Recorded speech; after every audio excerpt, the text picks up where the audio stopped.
Good morning, everybody. I'm in the salon before the day begins, and I've had a topic on my mind for the past couple of weeks, and it's called training and assisting. And I just wanted to have an open discussion about how important training and assisting is in our business. I feel that no matter where you are in this entire industry, how many years you've been there, it's all about training and putting the effort in to your career. I can't imagine how any artist can get behind the chair or get on stage without the proper training in place. And training is ongoing. It's a lifelong experience. And I think that people come into this business thinking it's an easy way to make money. It's a quick type of an industry, and it's really not. It's like anything: art, music, the fine arts, culinary. It takes years and years of time and practice, study. And for young people and new people coming into the industry, I feel like the schools are not telling them enough about the training. Sure, you put in your hours, you get your license, and the state says you're now a professional hairdresser. But without the proper training in place, you can't really go too far. When I started out in this business, I literally went through 13 salons in my first year because none of the salon owners can live up to the promise of, we have a training program, we're going to educate you, we're going to give you training. I would show up to things and nobody else would show up. So once I worked in a salon in Queens, New York, and I showed up with my model after the salon was closed, like I was told to, for class. And the owner says, the class has been canceled. And I said, why? He says, nobody else showed up, nobody's coming tonight. And I said, I'm here, I have my model. And he said, no, everybody else has to be here. And so it was that kind of attitude that was like, whoa, I'm here, I'm ready, I'm hungry, I've got my model, yet you're not going to give me the time.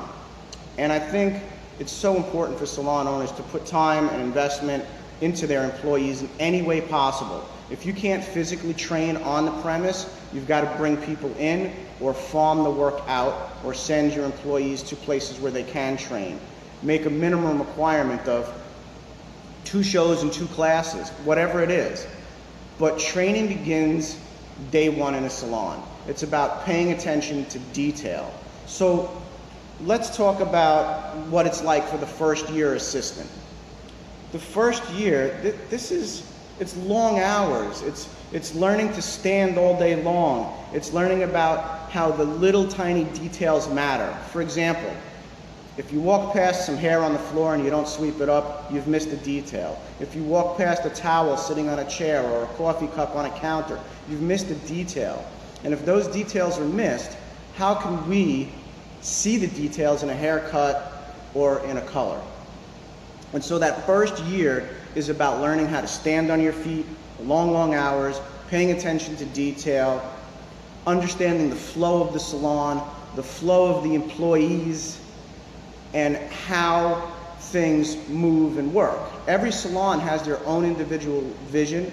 They work at their own pace. And it's important for new people when getting hired to understand what that vision and pace is. When I interview new people, I always let them know up front what our philosophy is, what it's like. Come spend a day, do some shadowing, and get a feel for what we do. I always tell them, if my vision is not your vision and your vision is not my vision, then I want you to be happy and find a salon that will work for you. But without training, we have nothing. And salon owners don't paint a strong enough picture of what it looks like. So there's no light at the end of the tunnel when you have a broom in your hand and you're just doing laundry and shampooing all day. It's important to let people know that you've got a 30, 60, 90-day trial period. It's important to let people know that you have a training program, or that you're not going to start physically doing hair for the first 6 months. The first 6 months, we need to see what your character is like.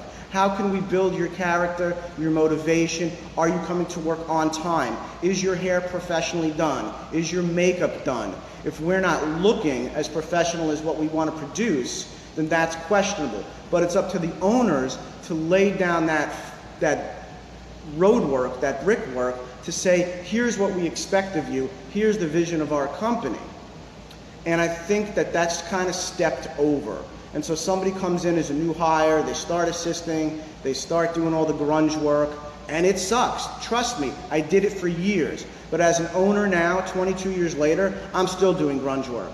When the salon is busy and there's not enough hands in between hiring somebody, yes, I shampoo. Yes, I do towels. Yes, I answer phones. Yes, I tender sales. Yes, I clean bowls.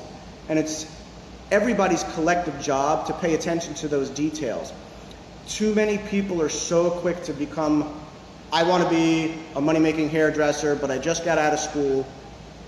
And so they learn how to do hair by going online. Now, online is great. Social media is an incredible tool. YouTube is an incredible tool, but they're supplemental. They're not the end of all things. Supplemental meaning you've got to have training in-house, on the job, daily, and use your supplemental material like YouTube and social media to get more study. Network with local salons, other hairdressers, online. Networking is huge. It's really important. But the core of training needs to be in-house. If it's not, that's why salon owners are losing people early in the game. We're not keeping them interested. We're not keeping them motivated. We're not offering them enough concrete vision of what's to be expected. So when I'm working with somebody brand new from the interview process, I got to know, how passionate are you about hair? Do you want to train to become a great hairdresser? Because if you're just looking for the quick buck, I know that my salon wouldn't be for you, and many salons wouldn't be for you. It's important to understand what it's all about. You can't be a professional chef, ballet dancer, artist, sculptor without putting in thousands of hours of hard, dedicated work. I studied martial arts my whole life, and from the age of 10, my sensei always told me, if you want to be an expert at something, it requires 10,000 hours, which is roughly about 10 years. So I can tell you that from my career standpoint, it wasn't until that 10-year mark that I started to really see things happening and doors opening and opportunities. And one of the most common things that happens for new people when they come into this business is if they get through that first year of training, some of them are really hungry and really motivated, and they can get on the floor and start building their book and doing blowouts and handing out referral cards and asking for the pre-book and showing them products. But another group of people, they somehow lose motivation after that first year because they're frustrated, they're tired, and I get it. I was one of those people. It is tiring to be on your feet and to shampoo and to do all these things daily and to wait to build your book. It's very hard. It's not easy. But you've got to see it through because it's not an overnight thing. So what salon owners want to see is how hungry and how passionate you truly are. Because if you start to lose the hunger and lose the passion, the salon owner is going to pull away from you. They're going to pull away from giving you the very things that you just worked an entire year to achieve. One of the things that we look for is being on time, looking professional, looking amazing, and bringing in models. If you can't bring in a model, how are you going to network online or socially or hand out a card to bring in clients? Now, of course, I believe it's my job as a salon owner to bring the clients in. That's my job. I own the business. But individually, we need to market ourselves using our resources. Today, it's social media. Guerrilla marketing is harsh. It's old.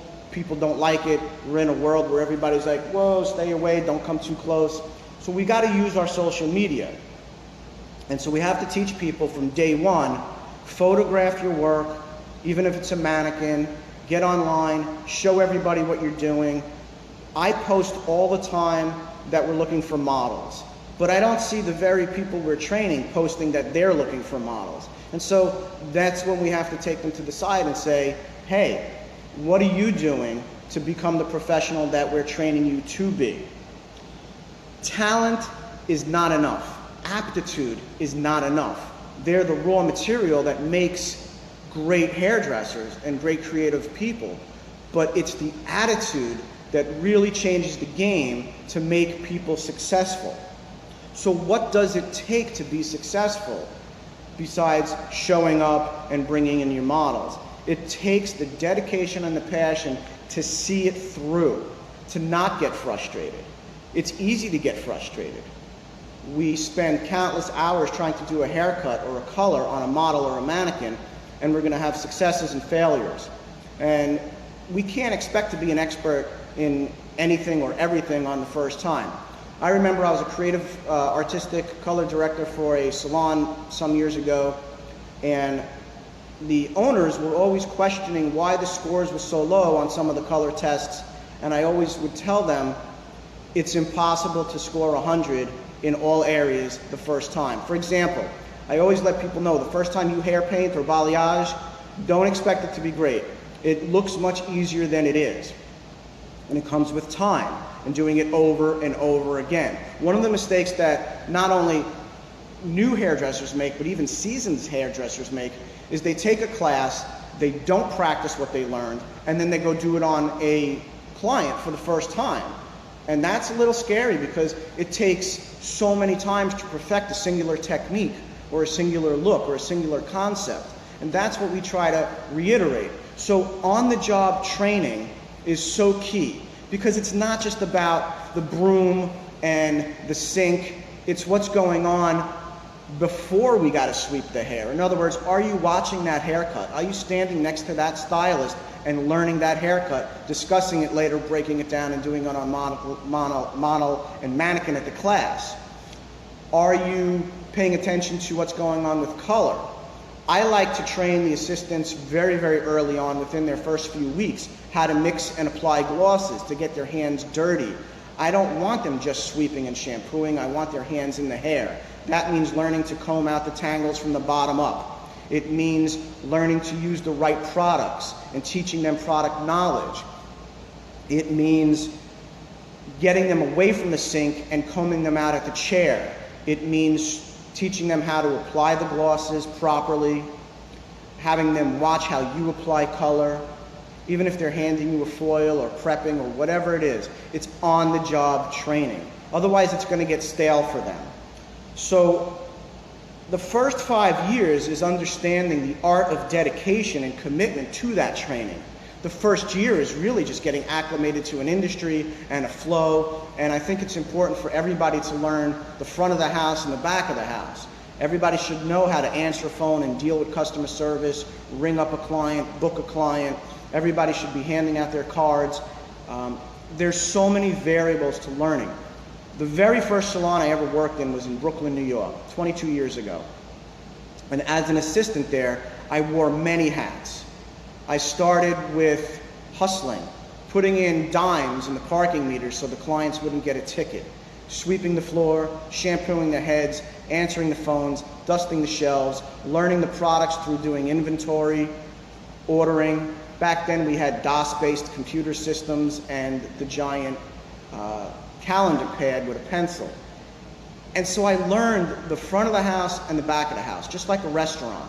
So when I finally got my license and began my training, I was already grounded in the salon and its flow.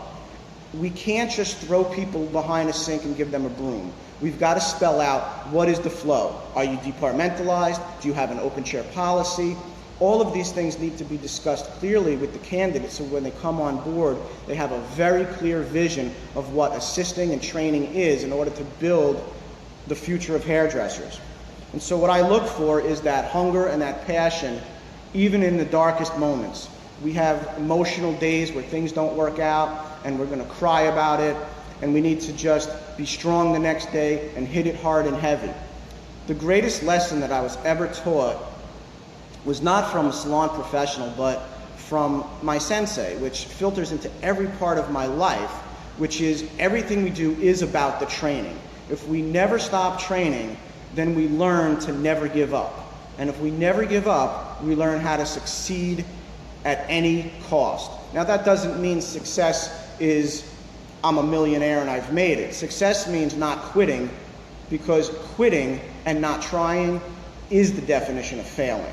And so my message this morning before we start the day is If you didn't watch this live, please re-watch it later, because I want salon owners and young people getting out of school and new people entering the industry to know that not every salon owner is going to throw you an endless broom with no light at the end of the tunnel. There should be a concrete path. For us, it's a minimum of 1 year. It could be less, it could be more. That depends on the attitude and the aptitude of that individual candidate. And I can't stress that enough, because we can train, but if you don't have the right attitude or aptitude, it's never going to happen. So it's really important to get into a salon that has a plan for you. If you want to contact me, I'm always here. I'm at Hair Studio Artists in Delray Beach. The website is hairstudioartists.com. You can always find me online 24/7. This is also the headquarters of IAS, the Independent Academy Sessions, which is the hair show that's being produced in South Florida in February. And that's all about education and training. The last thing I'm going to say is we need to teach new people and young people the history of hair. It's gone. It's missing. The schools are not teaching it. The salons are not teaching it. And I find that no matter where I'm traveling, when I drop a name, Vidal, Sahab, the Doves, people don't know who I'm talking about. So I try to fast forward it to more current names, like Charlie Price, or Albie Mulcahy, or Chad Clark, some of the people that I'm really good friends with, Sue Pemberton, Nina Kovna, Gordon Miller. And I find that the young generation doesn't know who these people are. And I fault the schools and the salon owners for that.